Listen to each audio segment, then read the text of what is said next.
Buenas tardes, el día de hoy les vamos a exponer el tema de osmorregulación, transporte a través de membrana. Les habla Paula Valentina Rivera Torres y Leira Sofía Montes Otálora, estudiantes de la Facultad de Medicina Veterinaria y Zootecnia. Bueno, ¿qué es la osmorregulación? La osmorregulación es la forma activa de regular la presión osmótica del medio interno del cuerpo para mantener la homeostasis de los líquidos del cuerpo.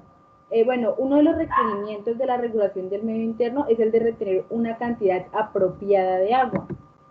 Los animales requieren de nutrientes y oxígeno para mantener el metabolismo y como resultado de ese metabolismo van a generar productos de desecho. Aunque se pueden dar variaciones del balance osmótico de hora en hora o diarias, generalmente un animal permanece en un estado osmótico estacionario durante mucho tiempo. Bueno, una forma de mantener la osmorregulación es por medio de la excreción. La excreción puede ocurrir en animales o en vegetales. Pues en este momento vamos a enfocar en los animales. Bueno, esto se da a través del sistema excretor y este se encarga de, eliminar sustancias y de la osmorregulación. La osmorregulación, va a controlar la cantidad de agua y de sales minerales. También se puede, esto se da en vacuolas pulsátiles, se puede dar por difusión y por el aparato excretor. Bueno, por el aparato excretor puede ser en invertebrados y en vertebrados. En vertebrados se va a dar a través de los riñones, que los riñones forman la orina y están formados por nefronas. Las nefronas son las encargadas de la filtración, de la reabsorción y de la secreción.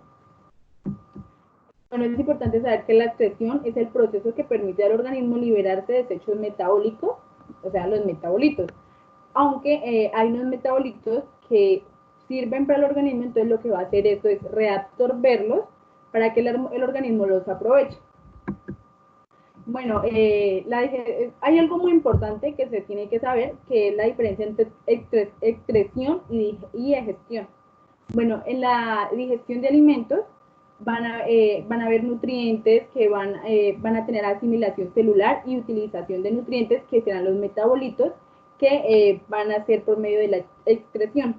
Y hay algo muy diferente que son las sustancias no digeridas, o sea, los desechos digestivos, que se va a convertir en materia fecal y serán expulsados por la egestión. Bueno, los riñones son los encargados de eliminar la orina, los pulmones son los encargados de eliminar el dióxido de carbono, la piel se encarga de eliminar el sudor, o sea, aguas, algunas sales y, la urea. El líquido elimina algunas toxinas, pigmentos biliares y lípidos a través de la orina y de las heces. Bueno, como tal, ¿cuáles son las funciones del aparato excretor? Homeostáticamente, lo que va a hacer el aparato excretor es regular las concentraciones de iones, regular el equilibrio hídrico y eliminar varios tipos de desechos metabólicos. Es muy importante saber que la hormona antidiurética participa mucho en los riñones, participa mucho, y lo que hace cuando hay un aumento de esta hormona antidiurética es que va a haber una alta desmolaridad plasmática, una baja de volumen sanguíneo y una baja de presión sanguínea, lo que va a provocar náuseas e hipoxia. Y cuando hay un descenso de la hormona antidiurética va a producir todo lo contrario.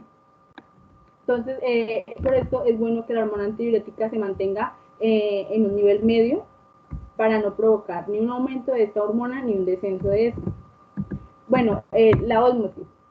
La ósmosis participa mucho en la osmorregulación y es muy importante, ya que la ósmosis es como el fenómeno que se produce cuando dos soluciones con diferentes concentraciones son separadas por una membrana semipermeable. Una membrana semipermeable es solamente que deja pasar cierto tipo de solutos que son elegidos y el solvente se va a difundir a través de la membrana del líquido de menor concentración al de mayor concentración hasta equilibrar las concentraciones. Bueno, va a haber tres tipos, va a haber la tonacidad, pues que la tonacidad es una solución que está relacionada con la osmolaridad. Puede ser hipertónica, isotónica o hipotónica. La hipertónica es cuando hay mayor concentración fuera de la célula, entonces lo que va a hacer es que la célula se va a deshidratar hasta morir. Y isotónica es cuando el medio interno y el medio externo están en el mismo nivel, entonces va a mantener la célula hidratada. Y hipotónica es cuando hay mayor concentración en la célula y el agua va a ir hacia la célula hasta explotar.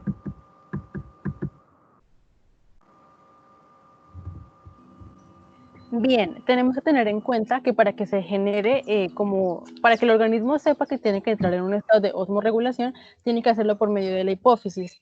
Entonces, vamos a hacerlo con un ejemplo que es el déficit de agua.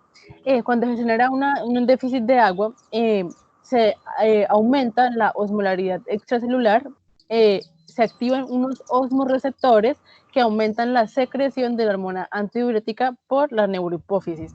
Esto aumenta la hormona antidiurética plasmática y aumenta la permeabilidad al agua en los túbulos distales de los conductos colectores. Esto disminuye la reabsorción de agua y disminuye el agua excretada para que el organismo entre en un estado de osmorregulación. Entonces, tenemos que también tener en cuenta que para entender todo este proceso, tenemos que tener dos conceptos muy claros: potencial químico y potencial eléctrico. El potencial químico es la concentración y la presión, y el potencial eléctrico es el voltaje. Estos potenciales juntos reciben diferentes nombres. Cuando hay esos potenciales juntos se genera el movimiento de moléculas por la diferencia de estos potenciales. Se llama fuente de energía libre y también se denomina potencial electroquímico por mol. La mayoría de las moléculas bioquímicas no atraviesan por sí mismas una bicapa lipídica. Su transporte requiere de la existencia de una ruta proteica y una fuerza que provee el movimiento a lo largo de la misma. Antes de detallar el papel de las proteínas de membrana, pues tenemos que tener muy claro el potencial químico y el potencial eléctrico. Para que el transporte sea espontáneo, tiene que existir una diferencia en el potencial electroquímico de la sustancia entre dos regiones, que suelen ser como dos compartimentos separados por una membrana. Y esta diferencia de potencial electroquímico se denomina fuerza conductora. También tenemos que tener en cuenta que el material se mueve espontáneamente desde región de alto potencial electroquímico a otros de más bajo potencial. Es decir, cuando hay una de las regiones que tiene un bajo potencial electroquímico, la región de alto potencial aumenta su presión para pasar en la membrana cuando son moléculas permeables y que puedan traspasar la membrana de forma fácil, y eso se denomina pues difusión o transporte pasivo. Pero si la célula requiere el desplazamiento de sustancias desde un potencial electroquímico bajo a otro alto, incrementando la diferencia de energía libre, es decir, potencial eléctrico y potencial químico, entre las dos regiones se debe aportar necesariamente alguna fuerza conductora o algún trabajo a cambio de una disminución de energía libre, y a esto se le llama el transporte activo. Recordemos siempre que el agua sigue al soluto, nunca es de forma viceversa, y ese movimiento hídrico diluye la solución. Entonces, cuando el agua se mueve, aparece otra fuerza conductora, que es la presión hidrostática del agua. Se incrementa en el lado hacia el cual se mueve, aumentando el potencial electroquímico de esa zona, y cuando este se equilibra, el movimiento neto del agua cesa, lo que hace que se iguale el potencial electroquímico en ambos lados de la membrana. Entonces, recordemos que la ósmosis es muy importante para las células y los tejidos, porque en general el agua puede moverse libremente a través de ellos, mientras que la mayoría de material disuelto no puede. Entonces, dada la diferencia de concentraciones de algunas sustancias no permeables, la ecuación de Van Hoff relaciona la presión del agua requerida para llevar el sistema al equilibrio. Entonces, esta ecuación se grafica de esta manera, en donde este símbolo de acá representa la presión osmótica y se hace de esa manera para diferenciarla de las demás presiones.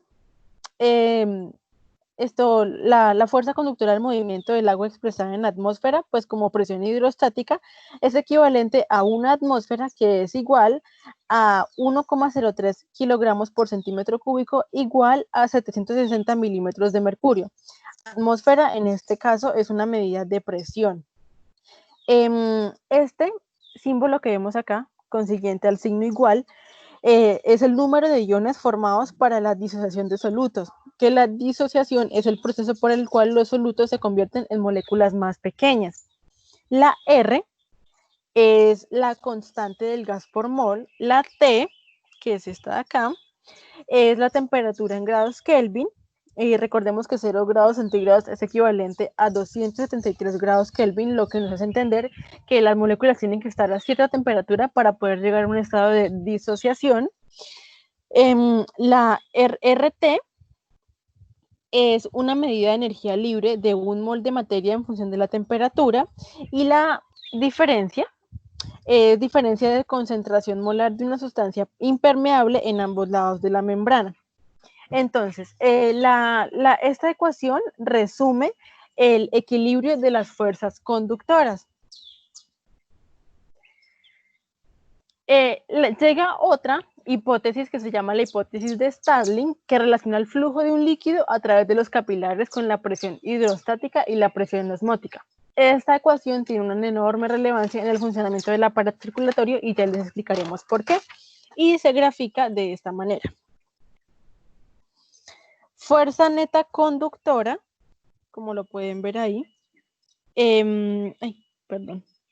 Y expresamos que entonces, no sé si me están viendo. Fuerza neta conductora, la PI, que es esta de acá, la PI es presión hidrostática en el espacio intersticial. La PC es la presión hidrostática en el capilar. Este símbolo que vemos acá, es la presión oncótica del plasma sanguíneo en el capilar, que es alrededor de 28 milímetros de mercurio, y el siguiente es la presión oncótica del líquido intersticial. Bien, esta ecuación tiene una enorme relevancia en el aparato, en la función correcta del aparato circulatorio, porque en el extremo arterial de los capilares, que son los vasos sanguíneos de menor diámetro, la presión hidrostática es elevada. Esta redistribución alcanza su potencial o su principal función en el sistema, que es se eleva, por decirlo así, y ya que de esta forma el líquido de la sangre circula entre las células para después volver al sistema circulatorio. Las alteraciones patológicas en este sistema enfatizan la importancia fisiológica del equilibrio entre las fuerzas conductoras para el transporte en todos los mamíferos, y en especial en caballos y perros aparece frecuentemente, conocida como una enfermedad hepática crónica en la que la capacidad del hígado para sintetizar y secretar una proteína sanguínea fundamental que se llama la ceroalbumina se encuentra deteriorada. Entonces el descenso de esta concentración de esta proteína disminuye la presión oncótica de la sangre, y como resultado de esto, en el lado arterial pues hay más fuerza para conducir el líquido fuera de los capilares y menos absorción neta del mismo en el lado venoso, lo que hace que los espacios tisulares se llenen de líquido, y eso genera mucho dolor, llevando a un edema. Bien, entonces la ecuación de Van Hoff y la hipótesis de Starling, que ya se las expliqué, explican el transporte pasivo. Por ejemplo, entonces el movimiento de la materia en la dirección de menor potencial electroquímico. Sin embargo, las células transportan muchos iones y moléculas en contra de los potenciales electroquímicos, lo que quiere decir que por parte de la célula hay un gasto de energía. Bien, también tenemos que tener en cuenta para que se genere ese transporte se tiene que utilizar mucho la bomba sodio-potasio, que ya todos las tenemos muy claro. Entonces, hay unas concentraciones de diversas sustancias en los fluidos intracelular, extracelular y plasmático que tenemos que tener muy en cuenta, como lo son el sodio, potasio, magnesio, fosfato, glucosa, la proteína, porque estas concentraciones nos van a dar como un índice de las moléculas más pesadas, también de las concentraciones por mol, y eso nos podrá decir si pasan o no pasan la membrana permeable. Entonces, hay otro proceso que son como los cambios en la configuración de la proteína de transporte, que es impulsada por la hidrólisis de ATP, y los acontecimientos ligados a los iones que hacen que 3 iones de sodio salgan de la célula contra un gradiente de concentración, y que 2 iones de potasio entren a la célula también contra un gradiente de concentración, pues por cada ATP hidrolizado. Bueno, para concluir, es muy importante saber que, bueno, los intercambios osmóticos que se producen en un animal entre su medio interno y su medio ambiente pueden ser osmóticos obligatorios o osmóticos regulados. También debemos tener muy claro que hay osmorreguladores y osmoconformistas. Los osmorreguladores son los animales que mantienen una osmolaridad interna diferente de la del medio en el que están sumergidos, y los osmoconformistas son los animales que no controlan activamente la condición osmótica de sus líquidos corporales y en cambio se conforman con la osmolaridad del medio ambiente. Listo. Muchas gracias.